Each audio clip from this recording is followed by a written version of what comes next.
the last half-century, many countries around the world have attempted to land shuttles, both manned and unmanned, on the moon. In early 2019, the Israeli organization SpaceIL sent the unmanned shuttle Beresheet to the moon.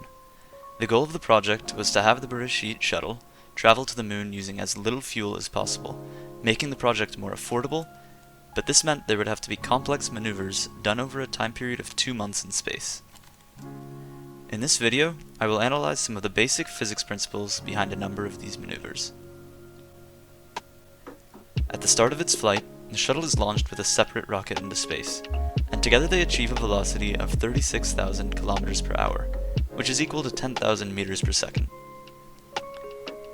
At this height, the velocity is greater than the minimum orbital velocity, but smaller than the escape velocity, which causes the shuttle to enter an elliptical orbit.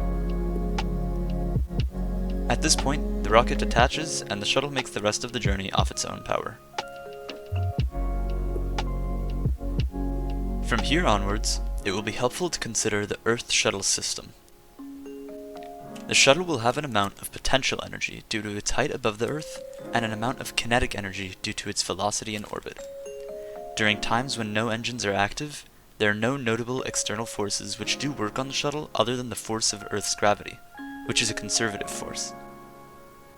Since only conservative forces do work, there will be a conservation of total mechanical energy. As the shuttle increases its height in certain parts of the orbit, it gains more potential gravitational energy, and as a result its kinetic energy decreases, causing a decrease in speed. As it falls back towards Earth, the exact opposite happens, and the shuttle's speed increases. The shuttle completes a few successive orbits in this fashion before entering its first maneuver. At this point in the journey, the maximum height of the shuttle's orbit is not high enough to reach the moon, and as such more energy must be put into the system. This is done when the shuttle is at the lowest point in the orbit and has the greatest speed. The thrusters on the shuttle are turned on and give a short burst, which causes the speed of the shuttle to increase even more. The increase in speed means the kinetic energy increases, and since the net work on the system is equal to the change in kinetic energy, it means the thrusters apply a positive net work.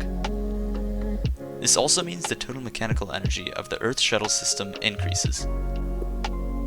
All this put together means the shuttle can travel to a greater maximum height in its orbit, because there is more kinetic energy available to be converted into potential energy. The second maneuver is very similar to the first, raising the orbit to an even greater height, but still not quite the target height. The final maneuver between the shuttle and Earth uses the thrusters again on multiple occasions in order to continue to increase the speed of the shuttle. The orange lines in the animation represent different times when the shuttle activates its thrusters to increase its speed, doing more positive work on the system. The thrusts are done in different places in the orbit this time in order to ensure that the timing will place the shuttle in the moon's orbit just as the moon arrives. Now, we will shift our focus from the Earth shuttle system to the moon shuttle system. As we already know, an object in orbit around a planet or moon will not be able to remain in orbit if it is traveling faster than the escape velocity at a given height. This escape velocity will change depending on the distance from the planet and the mass of the planet. For this reason, the Beresheet shuttle activates thrusters to slow down just before it reaches the moon, as it would otherwise be traveling too quickly to be caught by the moon's gravity. In other words, the thrusters applied a negative work on the system, which decreased the kinetic energy and allowed the shuttle to enter elliptical orbit around the moon. This maneuver is known as the lunar capture maneuver. In order to set up properly for the landing, the shuttle needs to be closer to the surface of the moon, and it needs to have a more stable circular orbit. In order to achieve this, it waits until the lowest point of the elliptical orbit, and it activates its thrusters to slow it down to the orbital velocity at that height.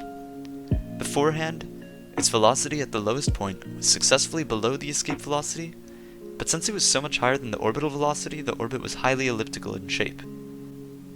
Now, the orbit becomes a nearly perfect circle. With a more stable orbit around the moon, the shuttle is finally ready to begin its landing. The craft begins to decrease its speed, causing it to approach the moon's surface as its speed drops below the orbital velocity. Its sensors measure its position relative to the surface, and its thrusters apply a temporary torque on the shuttle in order to rotate it to a position suitable for landing. The engines continue to remain active, but apply a smaller upwards force on the shuttle than the downwards force of the moon's gravity, causing a descent but with a very small acceleration in order to ensure smooth landing.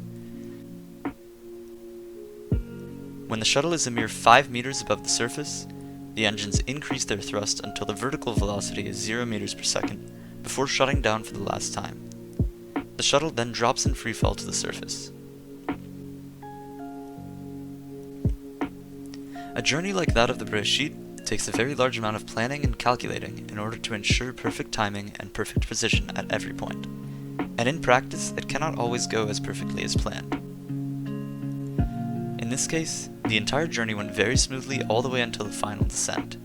While the shuttle was approaching the moon's surface, a command in its computer led to an unintentional chain reaction, and the engine shut down too early. The shuttle was able to reach the moon after nearly 2 months, but it was damaged in the crash and was not able to land safely as planned.